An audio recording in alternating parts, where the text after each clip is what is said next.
सो CA foundation aspirant हो और paper number 2 law से अभी भी डरे हुए हो? क्यों डर रहे हो यार, मैं हूं ना। इस पर्टिकुलर सेशन में मैं आपको बताने वाली हूँ लॉ यानी बिजनेस लॉ पेपर नंबर 2 के उन सारे इंपॉर्टेंट टॉपिक्स के बारे में जो एग्जाम में पूछे जाते हैं। तो अब नो मोर फियर, क्योंकि इतना बड़ा सिलेबस है, इतना सब कुछ करना है, लेकिन रिविजन करते टाइम इन सारे टॉपिक्स पर हमें करना है स्पेशल एम्फेसाइज। तो इन टॉपिक्स को ध्यान से करो और एंड तक की वीडियो जरूर देखो ताकि सारे एक्ट्स के इंपॉर्टेंट टॉपिक्स तुमको मिल जाए। तो मैंने एक्ट वाइज इसको डिवाइड कर दिया है सेशन को, जहां पर हर एक्ट के हर चैप्टर की तुम लोगों को मैं इंपॉर्टेंट टॉपिक देने वाली हूँ। तो सबसे पहले हम लोग बात करते हैं इंडियन रेगुलेटरी फ्रेमवर्क, जिसमें 4 चीजें मुझे लगता है बहुत इंपॉर्टेंट है। सबसे पहला टाइप्स ऑफ लॉज, उसके बाद में the next important thing is regarding ministry of corporate affairs. Reserve Bank of India is definitely going to be very very very important. And apart from that last but not the least structure of Indian judicial system. तो सारे courts के बारे में या judiciary के बारे में जो दे रखा है ना, वो पार्ट बहुत ज्यादा इंपॉर्टेंट है। 6 मार्क्स का छोटा सा चैप्टर है, इसके अंदर ये सारी चीजें कर ली तो काम हो गया।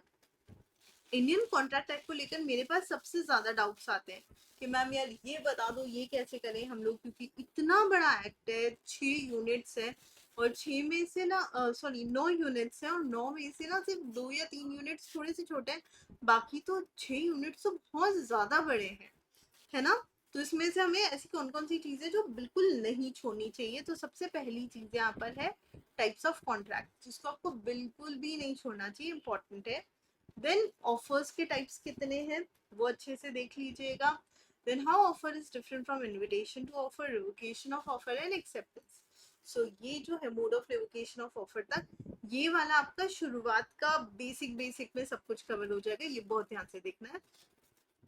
Then suit by third party to contract, validity of an agreement without consideration, minor, then elements that is violating free consent, जैसे अभी भी caution से related questions आ जाते हैं, so these are all like very very important. Opposed to public policy, void agreements, है ना। यहाँ तक आपके पहले 3 यूनिट्स का कवर हो चुका है। Now coming to joint promisor. Joint promisor के जो लाइबिलिटी है that is very important, appropriation of payment is going to be important and contract which need not be performed. ऐसे बहुत सारे कॉन्ट्रैक्ट होते हैं जिनको परफॉर्म ही नहीं करना होता है, तो ये वाला टॉपिक भी बहुत ही ज्यादा इंपॉर्टेंट है। ओके फिर टाइप्स ऑफ डैमेजेस क्या क्या है, लिक्विडेटेड डैमेज और पेनल्टी दोनों में क्या डिफरेंस है। Now what are the rule that enforce the consideration, वो देखना है। क्वासी कॉन्ट्रैक्ट देखना है। इंडेमनिटी आपको बिल्कुल देखकर जाना है। गारंटी देखना है। श्योरिटी देखना है। देन बेलर और बेली के ड्यूटीज को हमें अच्छे से गो थ्रू करना है। जनरल लीन पर्टिकुलर लीन देखना है। और लास्ट वाला जो आपका यूनिट है उसमें से आप ये देख लीजिए, सिर्फ ये वाला पोर्शन है, क्योंकि उसमें से तो बहुत बच्चे कहते हैं मैम एजेंसी नहीं होता, एजेंसी नहीं होता। हाउ एजेंसी इज क्रिएटेड वो तो देख सकते हो, दैट इज तो वेरी इजी। सब एजेंट और सब्सटीट्यूटेड एजेंट का डिफरेंस, एजेंट और थर्ड पार्टी का डिफरेंस, और हम क्यों कहते हैं कि एजेंसी इरिवोकेबल हो सकती है, तो कब होगी, है ना। इतना पढ़ना है। तो ये actually again I am telling you पढ़ना सब कुछ है, रिविजन करते टाइम इन सारी चीजों पर थोड़ा सा ज्यादा एम्फेसाइज करना है, that is the only thing I am telling you. Okay now सोगा की अगर हम लोग बात करें तो गुड्स क्या होते हैं, गुड्स की क्लासिफिकेशन क्या है, what are the different forms of delivery. Okay then subject matter of goods, how price is ascertained. ये हमारे यूनिट 1 से हमको सिर्फ ये 5 टॉपिक्स है जो स्पेशली ध्यान देना है। Now condition and warranty, when condition is treated as warranty, है ना, ये तो बहुत बार पूछा गया, when condition is treated as warranty, implied conditions और implied warranty, and last but not the least caveat emptor के exceptions। ठीक है।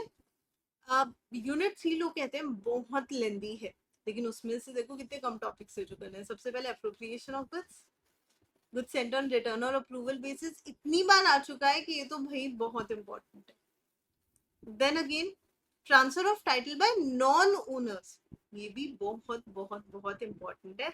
Along with this delivery of long quantity, ये 4 ही चीजें जो आपको बहुत तरीके से कर लेनी चाहिए। देन अनपेड सेलर के rights against goods, remedies of buyers against goods और ऑक्शन से। ये आपका यूनिट नंबर 4 में से टॉपिक्स है जो इम्पोर्टेंट है। Okay okay, coming to unit number 4, chapter number 4, that is partnership. Partnership में elements of partnership, kinds of partnership, partnership deed बहुत पूछा जा रहा है, partner by holding out, ये 4 चीजें आपको देखनी है यूनिट 1 से। then conduct of the business, section number 12, mutual rights and liabilities, section 13, transaction not covered under implied authority, 19(2), minor, 30, expulsion of a partner and insolvency, 34, 35, है ना, 33, 34 sorry, and consequences of non-registration, 69, and mode of dissolution of firm। ये सारे आपके important topic है partnership के। Okay, अब हम बात करते हैं एलएलपी के। सो एलएलपी का मीनिंग, बॉडी कॉर्पोरेट क्या होता है, then financial year, small LLP आपको गो थ्रू करना है उसके अंदर, and then designated partners and characteristics of LLP. ये ना ईमानदारी से बहुत अच्छे से कर लेना, 10 मार्क्स का आ जाता है एलएलपी भी। ओके, कमीज की अगर हम बात करें तो एप्लीकेबिलिटी, फिर फीचर्स, ठीक है। कॉर्पोरेट वेल में भी lifting up of corporate veil is important. Now company on the basis of members and on the basis of control types of companies, तो 18 टाइप्स के, उसमें से ये 2 बेसिस इंपॉर्टेंट है। Then section 8 company, doctrine of ultra vires, then entrenchment provision, यानी doctrine of entrenchment provision मतलब यहाँ पे हम आर्टिकल ऑफ एसोसिएशन की बात करें। ओके, देन डॉक्ट्रिन ऑफ इनो मैनेजमेंट, और उसकी जो 3 एक्सेप्शन है वो तीनों भी यहाँ पर बहुत ही ज्यादा इंपॉर्टेंट है। अब हम आते हैं नेगोशिएबल इंस्ट्रूमेंट पे, जिसमें क्या यार ये तो देखना बहुत जरूरी है। नेगोशिएबल में मतलब इतना आगे डिटेल में चीजें हैं, तो क्या सब उतनी डिटेल में सब कुछ करना है? देखो एक बार तो करना चाहिए, लेकिन इंपॉर्टेंट टॉपिक्स की बात करें तो एसेंशियल्स क्या क्या है नेगोशिएबल इंस्ट्रूमेंट की। प्रॉमिसरी नोट और बिल ऑफ एक्सचेंज में क्या डिफरेंस है, इलेक्ट्रिक फॉर्म और ट्रंकेटेड चेक में क्या डिफरेंसेस है, देन नेगोशिएबल इंस्ट्रूमेंट की क्लासिफिकेशन, चेक कब डिसऑनर होता है और प्रेजेंटमेंट के रूल्स क्या है, और कॉम्पनसेशन के रूल्स क्या है। ये 2 चीजें हमें देखनी है। यहाँ पर हमारा ये वाला चैप्टर पूरा खत्म हो जाता है। इतना ही नहीं, पूरा लॉ का सब कुछ तो बता दिया क्या इंपॉर्टेंट है।